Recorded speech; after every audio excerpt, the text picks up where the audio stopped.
дар оғози ҳафтаи нав бо хулосаи хабаргузоришу аз Тоҷикистону ҷаҳон ман Шаҳлои Гулхоҷа дар хидмати шумо қарор дорам. Имрӯз 30 апрел аст ва якҷоя муруре мекунем ба сархати мавзӯи рӯз. ду ҳамлаи маргталабона дар шаҳри Кобул дар миёни қурбониён 3 хабарнигори радиои озодӣ низ ҳастанд. Шумораи ҳалокшудаҳо зиёд мешавад. аз майдони ҷанг ба зиндони якумрӣ дар Ироқ 4 зани тоҷикро барои узвият дар гурӯҳи даҳшатафкани Давлати Исломӣ ба ҳабси абад маҳкум карданд. ашки пушаймонӣ ва бахти шикаста Ҳабиб Атахонов муҳоҷири тоҷик ва қаҳрамони барномаҳои телевизиони Русияро метавонанд дар ватан ба ҷавобгарии маъмурӣ бикашанд. дар зиндагии маро шикаст бар қасди зан буд. ҳама кардаҳои тӯй, ҳама кардаҳои ваъдаҳо, ҳамаи ива дурӯғ будааст. субҳи имрӯз дар ду ҳамлаи интиҳорӣ дар шаҳри Кобул 10 нафар кушта шуданд. Таркиши аввал дар яке аз маҳаллаҳои марказии Кобул ба амал омад. дар таркиши дуввум аз ҳама бештар хабарнигорон аз ҷумла ҳамкорони мо аз радиои озодӣ кушта шуданд. тафсилот аз Хиромон Бақозода. бар асари ду ҳамлаи интиҳории субҳи душанбеи 30 апрел дар шаҳри Кобул 21 нафар кушта ва ҳудуди 40 тан захмӣ шуд. таркиши аввал дар минтақаи Шашдарак дар наздикии раёсати амнияти миллии Афғонистон рух дод. дар таркиши дуввум ки ҳудуди ним соат баъд рух дод, хабарнигорон ҳам кушта шуданд. ба гуфтаи мақомоти афғон, маргталаби дуввум худро хабарнигор муаррифӣ карда бо худ камераи наворбардорӣ доштааст. дар миёни кушташудаҳо Ибодуллоҳ Ҳанонзай ва Муҳаррам Дуронӣ хабарнигорони бахши афғонистонии радиои озодӣ низ мебошанд.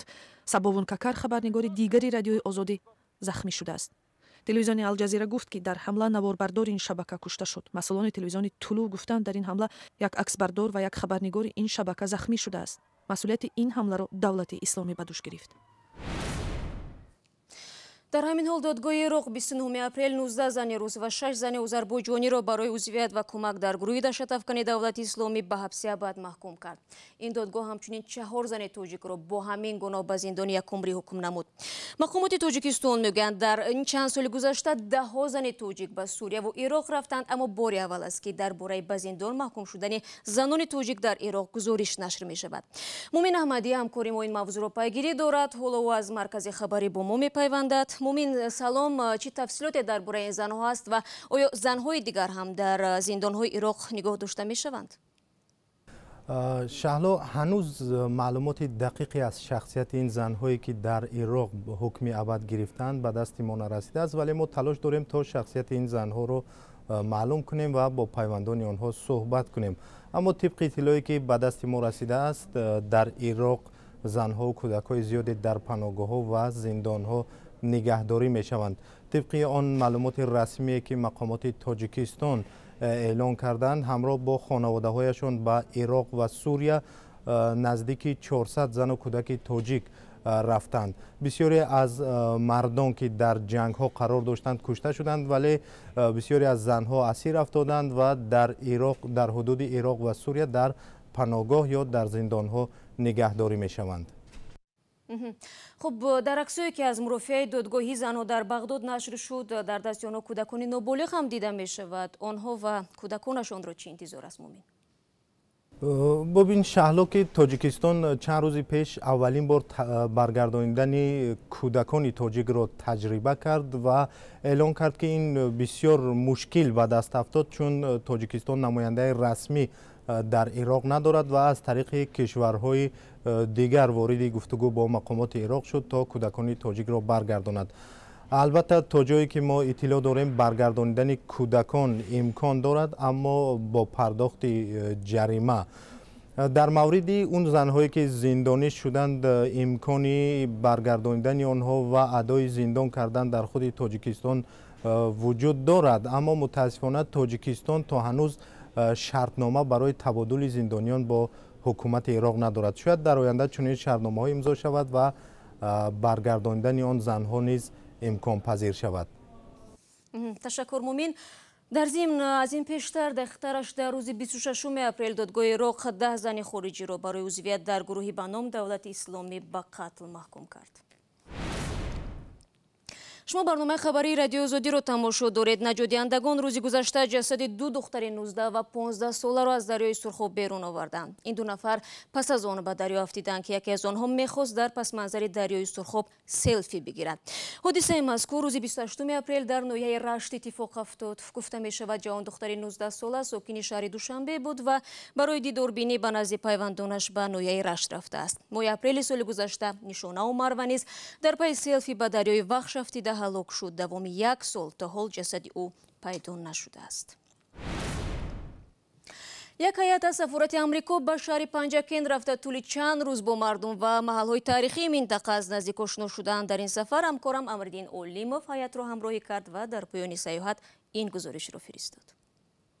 بیرو زی تجربه روزگار بهره بگیر که بحری دفی حوادث تو را به کار آید. تشکری زیاد جناب. این پارچه از اشعار رودکی را کاردار سفارت آمریکا در تاجیکستان کوین کوورت در دهه 50 زادگاه رودکی که مرقدش هم اینجاست قرائت نمود. کوین کوورت همراه اویلش و دیگر کارمندان سفارت آمریکا در دایره یک سفر سیاحت به پنجکن آمدند. آنها را در این سفر کارمندان کمیته رشد سیاحی هم همراهی کردند.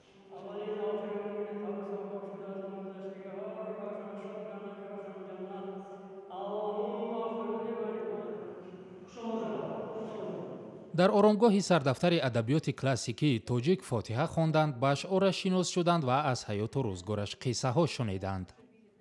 السلام علیکم. من خیلی شدم که به اینجا اومدم.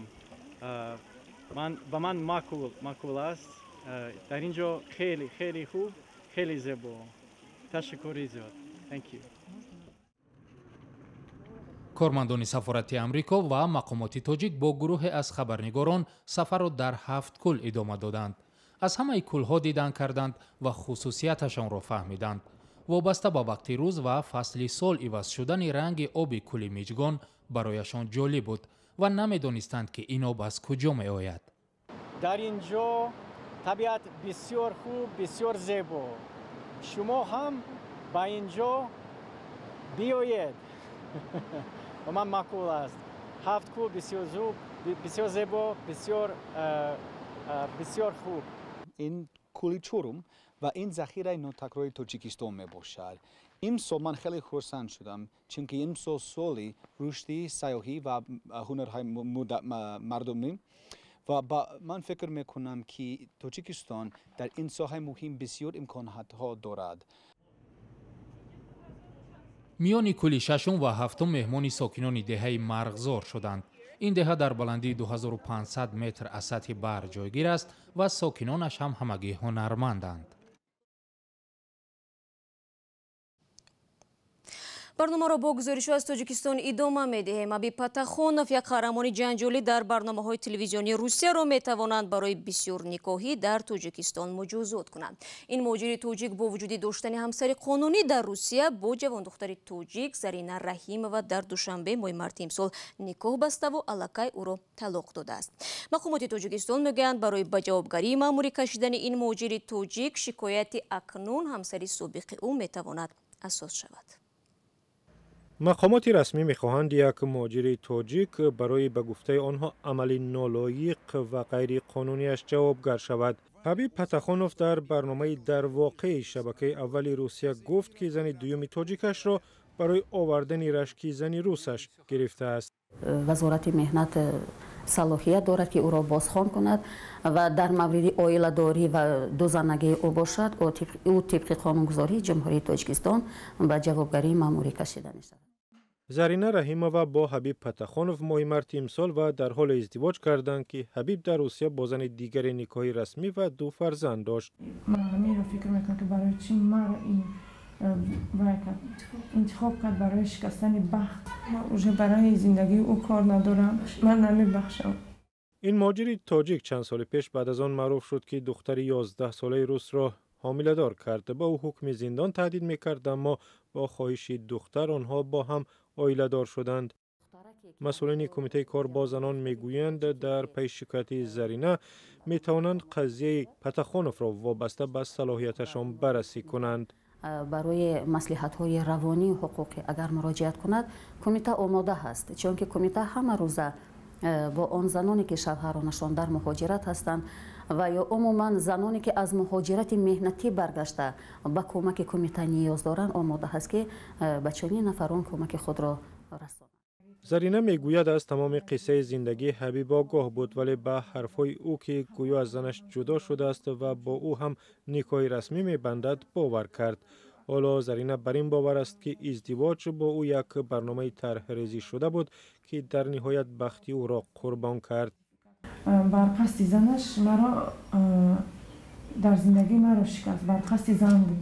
ҳама кардаҳои тӯй, ҳама кардаҳои ваъдаҳо, ҳамаи ивай дурӯғ будааст, аз сабабе ки дар барнома фаҳмидем ки вай мехостаст ки рашки занашро биёрад.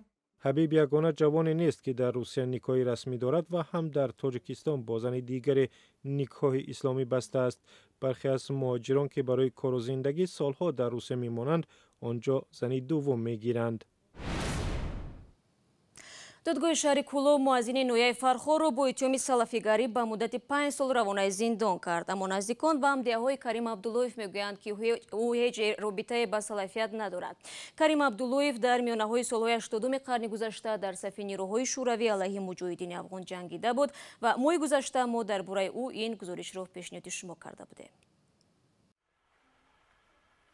санадҳои Карим Абдуллоев, собиқадори ҷанги Афғонистон ва муаззини собиқи масҷиди деҳаи дар Фархор. писараш Саймумин ҳоло фақат санадҳои падарро дорад. худаш дар боздоштгоҳ аст, чун ба узвият дар созмонҳои мамнӯи ифротӣ муттаҳам мешавад. Яку мегӯяд ки 12 нафар шоҳида ки амиулам салафия. 12 нафар ба гуфти амно чунки ами шоҳидӣ бигӯянд ки ами Абдуллоев Карим Даминович салафия. Карим Абдуллоевро моҳи январ дастгир карданд ва муфаттишон мегӯянд далелҳои собит доранд ки ӯ ақидаҳои ифротии салафиҳоро тарғиб мекард. писараш мегӯяд ба ғайр аз деҳқонӣ дигар коре надошт. درخت پایوان میکنم سودو میکنه درخت پایوان بود یک شخص تیر زنی سهمیه دورن جدا کرده گیرم همونجا گندم و پخته و غنخوری کنیم خلاصه که زندگی را روی همی پیش میبریم. فرزندان به وزارت امور داخلی زنگ زده گفتند که پدرشان بیگناه دستگیر شده است. در تلفن باوری وزیر داخلی گفتند اتهامات عضویت در سازمان‌های دینی ممنوع بی اساس نیست و تحقیق ادامه دارد. همسایه‌ها در دهه سیف رحیم افردی میگویند که اتهامات اساس ندارد. همین همسایه هم چه همسایه قطیمه دویم نغزی سازی میکرد، احوال پرسی میکرد، خجاین من میپرسید نمجا قطیمه گرم میومد من اینجا گرم میزدیم. اولی مرا یا ما سرلیز میگشتم چه خیلی که در اولی میگشتم مرا نمیگفت همسایه تی خیلی او خیلی تو ای خیلی ایش دینه ایش اسلام میسول دین اسلام یا تی خیلی که مرا گفتگی نیست تاج مرا نمیپرسید یگان بود که نماز میخونی نمیخونی. کریم عبداللهیف تقریبا 10 سال مؤذن دولتی مسجد حاجی اسماعیل اسمت الله زاده بوده است و 2 سال پیش نیز مفتشان او و همسایه ها را دعوت کرده درباره عقیده های دینیش پرسیدند. یک ادعا این است که عبداللهیف مثل سلفی ها با شلوار برزده نماز می‌خواند. رفیقان و همسایگان از این اتهامات و بازداشتش حیرت زده شدند. ما انسان کو با تهمت بوستان شناندگی. ما مثال پوچما بالا میکنم در نماز مرحمت. ای چی ما سلفیم یا ما سلفیم چی سلفی گرد دارم؟ یک آدم سر خمی پرستویه. یکم کزنه زوری میکنه. نچین اکی ما اینم خودم یکم کسانه میوازه که بگه اینا چطوری میکنی همون مصلحتاش میتونم که حادثه خیلی با یکم کسی یکم مصلحت داگین یکم کار کردنی. در تاجیکستان سالهای اخیر صدها نفر را با گناه پیروی به جریان سلفیه به زندان محکوم کردند. در بعضی حالت محکوم شدگان خود را تا آخر بیگناه مینامند و میگویند قربانی تهمت افرادی شدند که با آنها خصومت دارند. با این گزارش برنامه امروز را انجام میدیم. جزئیات خبر و گزارش‌های امروز دیروز و موضوعهای روز در سامانه ما www.azadi.org گذاشته شده. صفحه‌های ما در همه شبکه‌های اجتماعی فعال است و البته تماشای آزادی ویدیو یوتیوب را فراموش نکنید. جهانی سپاس و تا برنامه فردا خدا نگهدار.